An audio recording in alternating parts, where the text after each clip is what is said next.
Qachonlar qarshi sizning to'g'ri boshqalarning xato bo'lamdi. Nurg'un ahvollarda biz o'zimizning to'g'ri degan bir qilpiq bakarak kirishib oldik ekanmiz.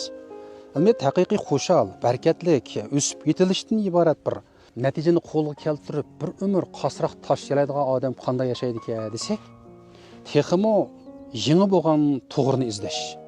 Hargiz o'zining kichikdan tortib tug'ilib o'sgan shu oila atrofidagi ijtimoiy aloqasi, o'qigan kitoblar, do'stlari yana bak ko'na, bak burunqi shu to'g'rilarini bir umr to'g'ri deb yashamay, eng muhim bo'lgan dunyoning qonuniyati o'zgarishga, shu qonuniyatga rioya qilgan holatda har bir siz anglayotgan, ko'rayotgan narsalarga tanqidiy muomil tutqash o'zimizning to'g'rimi yoki xatomi? Bu to'g'ri qachonqi to'g'ri? Nədiki to'g'ri? Demak, to'g'ri bilan xato nisbiy bo'ladi. Ko'p qism kishilar haddan ziyoda o'zining 30 yil, 40 yil burunqi bira ko'p ketgan to'g'ri deb qarab olgan ko'z qarashlarini bir umr o'ziga hamroh qiladi. Qarisi to'xtamay miq o'siydi. Hamma odamning xatodek. Xuddi sizning to'g'ridek. Yani o'zingizning to'g'ridek. Bir xil intayin joyil bo'lgan bir qatmal ta'tir yo'nalishlik o'yinlish kirib qoladi. Amniyat bu odam xo'shim bo'lolmaydi. Xuddi qo'liga bo'lib olgan odam to'xtamay miq izdigandek, o'zining ko'z qarshiq ziti bo'lgan hamma odamni yaxshi ko'rmaydi, chakka qoqadi. Mencha o'sib yetilishni, to'xtamay qasroq tashlashni, bir umr yengilishni o'ziga hamroh qilgan, o'zining ko'ni to'g'risiga, yangi to'g'rini dasitishni nishon qilgan odamning hayoti intayin barakatlik, ahamiyatli bo'ladi deb qarayman.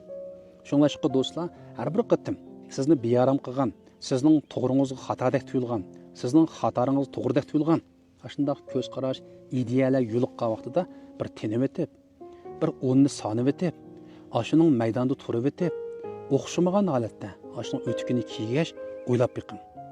Balkim mutlaq sizning to'g'ri emasdir. Sizning to'g'ri bo'lsa, hozirgi turmush, hozirgi tijorat, hozirgi egiligingiz zodi qandaqroq. Demak, hissiy tafakkur bo'lgan to'g'ri xato haddan ziyoda kirish bilishning o'rniga aqliy tafakkur bo'lgan hozirgi holatimga, bundan keyingi turmush, tijoratimga foydalimi, ziyonlimidan iborat iqtisodiy tafakkurni azroq o'zimizga hamroh qilaylik. Men shundala dunyoning mohiyati bo'lgan mangu o'zgarishdan iborat.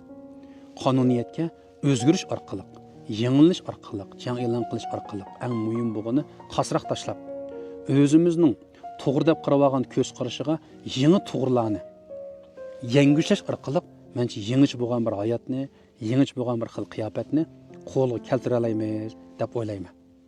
Shunlashqa yanalam do'stim, hissiy tafakkurga ketib qolmang, to'g'ri xatoga kirishib olmang. Eng to'g'ri bo'lgan usul mening to'g'ram qachonqi to'g'ri.